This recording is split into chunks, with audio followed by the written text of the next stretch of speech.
Hello friends, welcome back to my YouTube channel. आज के video में हम बात करेंगे वृंदावन के पास के एक गांव की भोली भाली महिला के बारे में। वृंदावन के पास में एक गांव है जहां पर एक भोली भाली माई पंजीरी रहती थीं। दूध बेचकर वो अपनी जीवन नैया चलाती थीं। वो मदन मोहन जी की अनन्य भक्त थीं। ठाकुर मदन मोहन लाल भी उससे बहुत प्रसन्न रहते थे। वे उसे स्वप्न में दर्शन देते थे और उससे कभी कुछ खाने को मांगते, कभी कुछ। पंजीरी उसी दिन ही उन्हें वो चीज़ बनाकर भेंट करती थी। वो उनकी दूध की सेवा नित्य करती थी। सबसे पहले उनके लिए प्रसाद निकालती, रोज़ उनके दर्शन करने जाती और दूध दे आती। लेकिन गरीब पंजीरी को चढ़ावे के बाद बचे दूध से इतने पैसे भी नहीं मिलते थे कि 2 वक्त का खाना भी खा पाए। अतः कभी कभी मंदिर जाते समय यमुना जी से थोड़ा सा जल दूध में मिला लेती, फिर लौटकर अपने प्रभु की आराधना में मस्त होकर बाकी समय अपनी कुटिया में बाल गोपाल के भजन कीर्तन करके बिताती थी। कृष्ण कन्हैया तो अपने भक्तों की टोह में रहते ही हैं, नित नई लीला करते हैं। एक दिन पंजीरी के सुंदर जीवन क्रम में भी रोड़ा आ गया। जल के साथ साथ एक छोटी सी मछली भी दूध में आ गई और मदन मोहन जी के चढ़ावे में चली गई। दूध डालते समय मंदिर के गोसाई की दृष्टि पड़ गई। गोसाई जी को बहुत गुस्सा आया। उन्होंने दूध वापस कर दिया। पंजीरी को खूब डांटा फटकारा और मंदिर में उसका प्रवेश निषेध कर दिया। पंजीरी पर तो जैसे आसमान टूट पड़ा। रोती बिलखती घर पहुंची। ठाकुर, मुझसे बड़ा अपराध हो गया, क्षमा करो। पानी तो रोज मिलाती हूँ, तुमसे कहाँ छिपा है। ना मिलाओ तो गुजारा कैसे हो।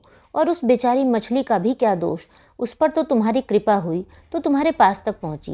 लेकिन प्रभु, तुमने तो आज तक कोई आपत्ति नहीं की, प्रेम से दूध पीते रहे। फिर ये गोसाई कौन होता है मुझे रोकने वाला। और मुझे ज़्यादा दुख इसलिए है कि तुम्हारे मंदिर के गोसाई ने मुझे इतनी खरी खोटी सुनाई और तुम कुछ नहीं बोले। ठाकुर, यही मेरा अपराध है, तो मैं प्रतिज्ञा करती हूँ कि तुम अगर रूठे रहोगे, मेरा चढ़ावा स्वीकार नहीं करोगे, तो मैं भी अन्न जल ग्रहण नहीं करूँगी, यहीं प्राण त्याग दूंगी। भूखी प्यासी रोते रोते शाम हो गई। तभी पंजीरी के कानों में एक मधुर कंठ सुनाई दिया, माई, ओ माई। उठी तो दरवाजे पर देखा कि एक सुदर्शन किंतु थका हारा सा एक किशोर कुटिया में झांक रहा है। कौन हो बेटा? मैया, ब्रिजवासी ही हूँ, मदन मोहन के दर्शन करने आया हूँ। बड़ी भूख लगी है, कुछ खाने को मिल जाए तो तुम्हारा बड़ा आभारी रहूँगा। पंजीरी के शरीर में तो ममता की लहर दौड़ गई। कोई पूछने की बात है बेटा, घर तुम्हारा है। ना जाने तुम कौन हो, जिसने आते ही मुझ पर ऐसा जादू बिखेर दिया है। बड़ी दूर से आए हो क्या? क्या खाओगे? अभी जल्दी से बना दूंगी। अरे मैया, इस समय क्या रसोई बनाओगी? थोड़ा सा दूध दे दो, वही पीकर सो जाऊंगा। दूध की बात सुनते ही पंजीरी की आंखें डबडबा आईं। फिर अपने आप को संभालते हुए बोली, बेटा दूध तो है, पर सवेरे का है, जरा ठहरो, अभी गैया को सहलाकर थोड़ा ताज़ा दूध दूह लेती हूँ।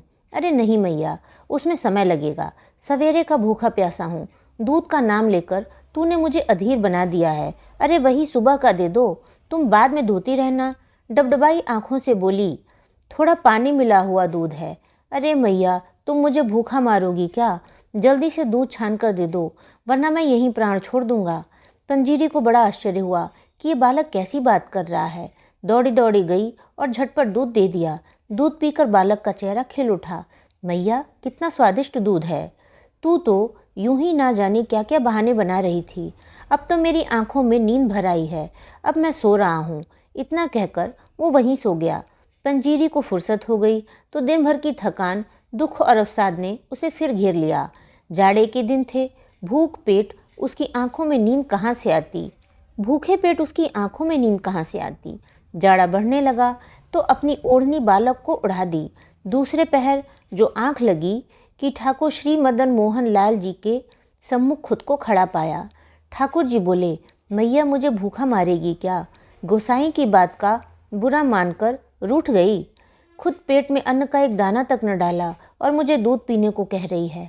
मैंने तो आज तेरे घर आकर दूध पी लिया, अब तू भी अपना व्रत तोड़कर कुछ खा पी ले।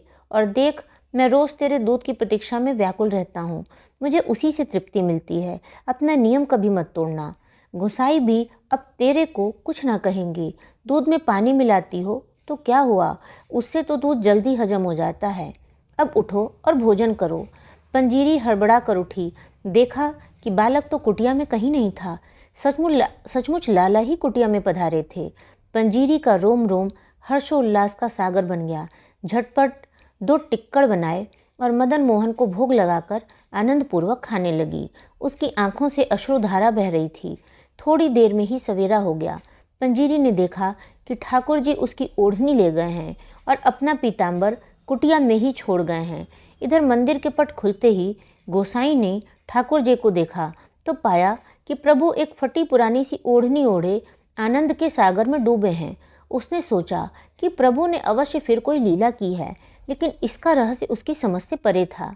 लीला उद्घाटन के लिए पंजीरी, दूध और ठाकुर जी का पीताम्बर लेकर मंदिर के द्वार पर वो पहुंची और बोली, गोसाई जी देखो तो, लाला को पीताम्बर मेरे घर छोड़ आए और मेरी फटी ओढ़नी ले आए। कल सवेरे आपने मुझे भगा दिया था, लेकिन भूखा प्यासा मेरा लाला दूध के लिए मेरी कुटिया पर आ गया। गोसाई जी पंजीरी के सामने बैठ गए। भक्त और भगवान के बीच मैंने क्या कर डाला? भक्ति बंधन को ठेस पहुंचाकर मैंने कितना बड़ा अपराध कर डाला। माई मुझे क्षमा कर दो।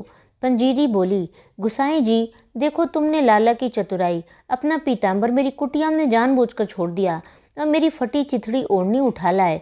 भक्तों के सम्मान की रक्षा करना तो इनकी पुरानी आदत है। ठाकुर धीरे धीरे मुस्कुरा रहे थे। अरे मैया, तू क्या जाने कि तेरे प्रेम से भरी ओढ़नी ओढ़ने में जो सुख है वो पीताम्बर में कहाँ।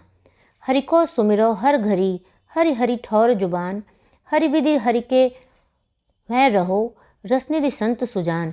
रसनिधि कहते हैं कि हे सुजान संतों, हर घड़ी भगवान ही का स्मरण करो।